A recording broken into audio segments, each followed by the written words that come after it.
ជម្រាបសួរបងប្អូនទាំងអស់គ្នាសូមស្វាគមន៍មកកាន់វីដេអូថ្មីសម្រាប់វីដេអូនេះដែរខ្ញុំនឹងបង្ហាញបងប្អូនអំពីរបៀបនៃការប្រើប្រាស់ខ្មែរ SMM ដើម្បីជួយបងប្អូនបង្កើន like page សម្រាប់បងប្អូនដែលចង់ឲ្យ page របស់បងប្អូនមាន like ច្រើនបងប្អូនអាចធ្វើតាមវីដេអូនេះបានហើយសម្រាប់ការធ្វើនឹងដែរគឺអត់ពិបាកទេបងប្អូនគឺយើងគ្រាន់តែត្រូវការ link page របស់បងប្អូនយកទៅផាននៅក្នុង website គឺជាការស្រេចហើយសម្រាប់សេវាកម្មនេះដែរគឺបងប្អូនអាចចាំបាច់ភ័យបារម្ភថានៅពេលដែលបងប្អូនបានធ្វើការបញ្ជាទិញទៅលើសេវាកម្មនេះហើយអត់ដំណើរការទេបងប្អូនសម្រាប់ like និង follower ដែលបងប្អូនបានឃើញនៅខាងលើនឹងដែរគឺជាសេវាកម្មដែលខ្ញុំបានធ្វើការដាក់ពីមុនមកក៏បងប្អូនអញ្ចឹងដើម្បីកុំឲ្យខាតពេលយូរយើងចូលមកធ្វើទាំងអស់គ្នាតែម្ដងជាដំបូងបងប្អូនចូលទៅក្នុង page របស់បងប្អូនសិនមកដើម្បីចូលទៅ copy link ដើម្បីអាចធ្វើការ copy link បានបងប្អូនឃើញសញ្ញាចុច3ដែលនៅខាងស្ដាំដៃនឹងអត់បងប្អូនចុចទៅលើសញ្ញាចុច3នឹងមកបន្តមកទៀតបងប្អូនបន្តចុចនៅលើពាក្យ copy link បន្ទាប់ពី copy link បានហើយបងប្អូនអាចធ្វើការចេញពីក្នុង page របស់បងប្អូនវិញមកដើម្បីចូលទៅក្នុង website វិញម្ដងសម្រាប់ website របស់យើងគឺមានទម្រង់បែបនេះបងប្អូនសម្រាប់បងប្អូនដែលអត់បានធ្វើការចុះឈ្មោះចូលទៅក្នុង website ទេឬក៏បងប្អូនដែលជាសមាជិកថ្មីបងប្អូនក៏អាចធ្វើការចុះឈ្មោះចូលទៅក្នុង website ដើម្បីអាចប្រើប្រាស់សេវាកម្មដែលមាននៅខាងក្នុង website នេះបានណាបងប្អូ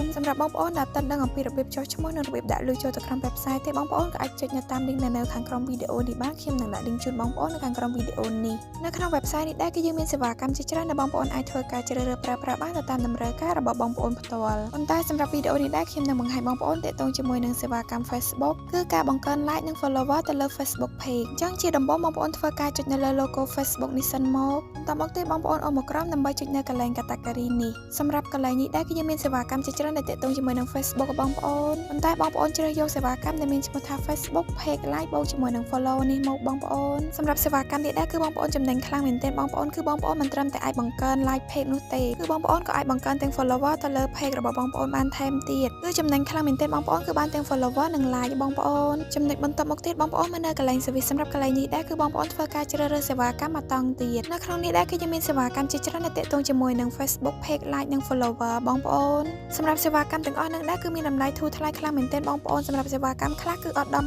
$1ទេនៅក្នុង1000 like ហើយនិង follower បងប្អូនតែសំខាន់គឺសេវាកម្មទាំងអស់នឹងមានតម្លៃធូរថ្លៃហើយសម្រាប់គុណភាពរបស់សេវាកម្មនឹងក៏ល្អទៀតដែរបងប្អូនអញ្ចឹងសម្រាប់សេវាកម្មទាំងអស់នឹងដែរបងប្អូនពេញចិត្តទៅលើសេវាកម្មមួយណាបងប្អូនអាចធ្វើការជ្រើសរើសទៅលើសេវាកម្មមួយនឹងបានបើសម្រាប់ខ្ញុំគឺខ្ញុំនឹងធ្វើការជ្រើសរើសសេវាកម្មដែលនៅខាងលើគេនេះបងអស់បងប្អូនគឺសេវាកម្មដែលមាន ID កូដ10កូដ122 Facebook page like បូកជាមួយនឹង follower 5k ទៅដល់ 10k ក្នុងមួយថ្ងៃ instant refill 30ថ្ងៃនេះបងប្អូនសម្រាប់សេវាកម្មនេះដែរគឺបងប្អូនរងចាំរយៈពេល6ម៉ោងនិង26នាទីបន្ទាប់ពីបងប្អូនបានធ្វើការបញ្ជាទិញទៅលើសេវាកម្មនេះហើយនោះនឹងលទ្ធផលឲ្យបងប្អូនចំណុចបន្តមកទៀតបងប្អូនមកនៅកន្លែងប្រអប់ link សម្រាប់ប្រអប់ link នឹងដែរគឺខ្ញុំនឹងធ្វើការផាស link ដែលខ្ញុំបាន copy ពីដើមវីដេអូមកបងប្អូនសម្រាប់បងប្អូនដែលអត់បានធ្វើការ copy link ទេបងប្អូនក៏អាចចូលទៅក្នុង page របស់បងប្អូនហើយបន្តមកទៀតបងប្អូនធ្វើការ copy link ដើម្បីយកមកផាសនៅក្នុង website នេះវិញសម្រាប់របៀបនៃការផាស link នឹងដែរគឺអត់ពិបាកទេបងប្អូនគឺយើងគ្រាន់តែសកត់ទៅលើប្រអប់ link នោះនឹងលោតអក្សរផាសមកឲ្យបងប្អូនអញ្ចឹងបងប្អូនចុចទៅលើអក្សរផាសនឹងទៅគឺបងប្អូនអាចធ្វើការផាស link នឹងបានហើយនៅបន្តមកទៀតបងប្អូនមកនៅកន្លែង quantity សម្រាប់កន្លែងនឹងដែរគឺបងប្អូនធ្វើការដាក់ចំនួន like និង follower ដែលបងប្អូនចង់បានសម្រាប់កន្លែងនឹងដែរគឺបងប្អូនអាចដាក់បានចាប់ពី10រហូត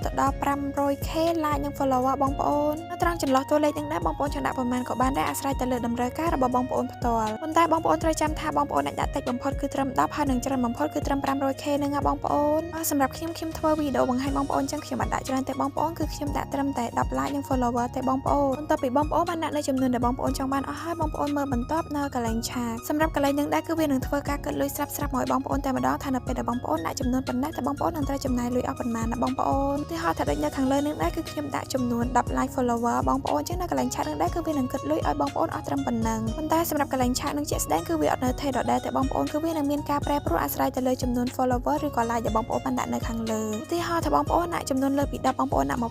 100ឬក៏ 1k 2k អញ្ចឹងនៅកន្លែងឆាតនឹងដែរគឺវានឹងប្រែប្រួលទៅតាមហ្នឹងបងប្អូនតទៅពីបងប្អូនបានដាក់នៅចំនួនដែលបងប្អូនចង់បានអស់ហើយបងប្អូនគ្រាន់តែពិនិត្យមើលនៅសេវាកម្មដែលបងប្អូនបានធ្វើការជ្រើសរើសនៅខាងលើហ្នឹងថាត្រឹមត្រូវអស់ហើយឬនៅបងប្អូនពិនិត្យមើលនៅកន្លែង category service link quantity ថាត្រឹមត្រូវអស់ហើយឬនៅបើសិនជាចំណុចទាំងអស់ហ្នឹងត្រឹមត្រូវអស់ហើយបងប្អូនអាចធ្វើការចុចនៅលើពាក្យ submit នេះបានបន្ទាប់ពីបងប្អូនបានធ្វើការចុច submit ហើយនោះនឹងចេញជាវិក័យប័ត្របែបនេះមកឲ្យបងប្អូនគឺមានន័យថាការបញ្ជាទិញរបស់បងប្អូនគឺត្រូវបានទទួលយកសម្រាប់សេវាកម្មនេះដែរគឺបងប្អូនរងចាំរយៈពេល6ម៉ោងបន្ទាប់ពីបងប្អូនបានធ្វើការបញ្ជាទិញទៅលើសេវាកម្មនេះហើយនោះនឹងលទ្ធផលឲ្យបងប្អូនប៉ុន្តែនៅក្នុងកំឡុងពេលរងចាំនឹងដែរគឺខ្ញុំអត់តម្រូវបងប្អូននៅក្នុង website នឹងទេគឺបងប្អូនអាចធ្វើការ clear website ចេញបានហើយសម្រាប់វីដេអូអំពីរបៀបនៃការបង្កើន like និង follower ទៅលើ page Facebook ក៏បញ្ចប់តែត្រឹមហ្នឹងសម្រាប់បងប្អូនដែលអត់នៅត្រង់ចំណុចណាទេបងប្អូនក៏អាចត្រឡប់ទៅមើលវីដេអូពីដើមមកវិញបានណាបងប្អូនក៏សូមអធិស្ឋានបង ប្អូនទាំងអស់គ្នាចំពោះពាក្យសម្ដីលើសលួសឬក៏មិនសមរម្យនៅត្រង់ចំណុចណាឬក៏សម្ដីរំខានណាមួយសូមអរគុណបងប្អូនទាំងអស់គ្នាសម្រាប់ការទស្សនាជួបគ្នានៅវីដេអូក្រោយ